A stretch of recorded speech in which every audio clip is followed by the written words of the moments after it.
जहां केंद्र सरकार सांसद आदर्श ग्राम योजना के तहत देश और प्रदेश के गांव को ढांचागत और सबसे पिछड़े वर्ग को मुख्य धारा में लाने का प्रयास कर रही है, लेकिन वही सरकार के सांसद और मंत्री ही मोदी की इस योजना को आगे ले जाने में रुचि नहीं ले रहे हैं। हम बात कर रहे हैं फरीदाबाद से सटे तिलपत गाँव की, जहाँ आज से करीब 3 साल पहले फरीदाबाद से सांसद और केंद्रीय मंत्री कृष्णपाल गुर्जर ने सांसद आदर्श गाँव योजना के तहत तिलपत गाँव को गोद लिया था। योजना के अनुसार गांव में बिजली, शिक्षा, गंदे पानी की निकासी जैसी बुनियादी सुविधाओं से सुधार करना था, लेकिन सुधार तो दूर, आज तक मंत्री ने गांव में आधिकारिक दौरा भी नहीं किया। गांव के सरपंच नंदकिशोर का कहना है कि इस बाबत कई बार मंत्री से मिलने की कोशिश की, लेकिन कोई फायदा नहीं हुआ।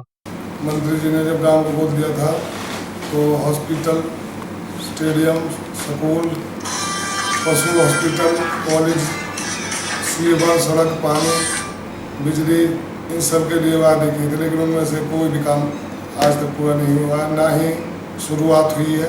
सिर्फ एक स्टेडियम की 4 दीवारी और शमशान घाट की 4 दीवारी, उसके अलावा कुछ भी नहीं हुआ है। एक बार हम गए थे पीछे, तो मंत्री जी को समय लेने के लिए गए थे कि गांव के हालात या गांव में डिस्कस करने के लिए आए, मीटिंग करें। मंत्री जी ने कोई टाइम ही नहीं दिया, ना कोई आने का अब तक भी कोई समय दिया है। सरपंच का मानना है कि सांसद आदर्श गांव योजना को नरेंद्र मोदी ने बिना अपने सांसदों से सलाह मशवरे किए बिना ही लॉन्च कर दिया, और अब मंत्री और सांसद इसे सिर चढ़ाने में रुचि नहीं ले रहे हैं।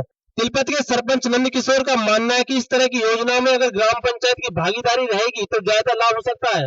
देश के राजनीति में और उन्नति के लिए सबसे ज्यादा सरपंच ही ज्यादा अहम भूमिका निभाते हैं, इसलिए सरपंचों को ही पावर और सरपंचों से ही चर्चा करके कोई काम लागू करना चाहिए, क्योंकि सबसे जो शुरुआत ग्राउंड पे जो भी काम शुरू होता है उसमें सरपंच की सबसे बड़ी भागीदारी होती है। वहीं गांव की गरीब रेखा से नीचे जीवन यापन कर रहे ग्रामीणों और आर्थिक रूप से पिछड़े लोगों को उज्जवल योजना के तहत मिलने वाले गैस कनेक्शन करीब 40% लोगों को नहीं मिल पाए हैं। तिलपत के सपेरा बस्ती में रहने वाली गुड्डी ने बताया कि बरसात के मौसम में बड़ी मुश्किलें पेश आती हैं। खाना बनाने के लिए बरसात का रुक जाने का इंतजार करना पड़ता है। वहीं एक ग्रामीण ने बताया कि साल भर पहले गैस कनेक्शन के लिए आवेदन किया था, लेकिन अभी तक गैस नहीं मिल पाई है।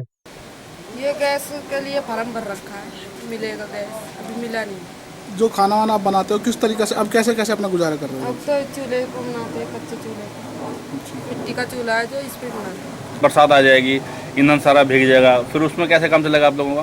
अंदर धरते हैं ईंधन थोड़ा, तो उससे करते हैं। बारिश का मौसम जब होता है तो उसमें किस तरीके कितनी परेशानी होती है? बहुत परेशानी होती है, भीगा हुआ ऐसे ही करते हैं काम। तो हमारी बस्ती में कनेक्शन हुए हैं, लेकिन सभी के नहीं है, कुछ तो बगैर बीपीएल के और कुछ बीपीएल के हैं, और सभी गरीबों की बस्ती है, लेकिन सबको कनेक्शन नहीं दिए जा रहे हैं। और मेरा बीपीएल का कार्ड है, और बीपीएल का कार्ड होने के बावजूद मैंने 1 साल हो गई अप्लाई करते हुए, ऊपर से नीचे तक भाग दौड़ करके मैं थक चुका हूँ, मेरी कोई सुनवाई नहीं। जब बूंद बंद हो जाती है, जब कर लेते हैं, और नहीं होती है तो 2 ईंट भीतर धर लेते हैं, फिर बाहर ले आते हैं। बस कभी छतरी लगा ली, कभी भीतर ले गए, कभी बाहर ले गए, जब खुल जाएगा जब बना लेंगे खाना। मैं दिसंबर के महीने में करा था, 5 तारीख को, नहीं मिला। गांव में अभी भी लोहे के खंभे लगे हैं, जिनसे कई हादसे हो चुके हैं। बिजली विभाग के अधिकारियों का अब तक इन पर ध्यान नहीं गया है।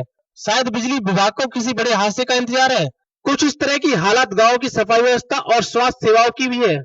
गांव में बिना उप स्वास्थ्य केंद्र में भी कोई डॉक्टर नहीं है, सिर्फ एक नर्स है, वो भी अक्सर स्वास्थ्य केंद्र से नदारद रहती है। यहाँ आने वाले मरीज, जिनमें से ज्यादातर महिलाएं होती हैं, बिना इलाज के लौटने को मजबूर होती हैं। यहाँ आए तुम डिस्पेंसरी में, गांव में तिलपत में, इससे पहले भी डॉक्टर मिले या नहीं मिले? नहीं मिलेगी। कितनी बार आ चुके हो? 2 बार आ चुका हूँ।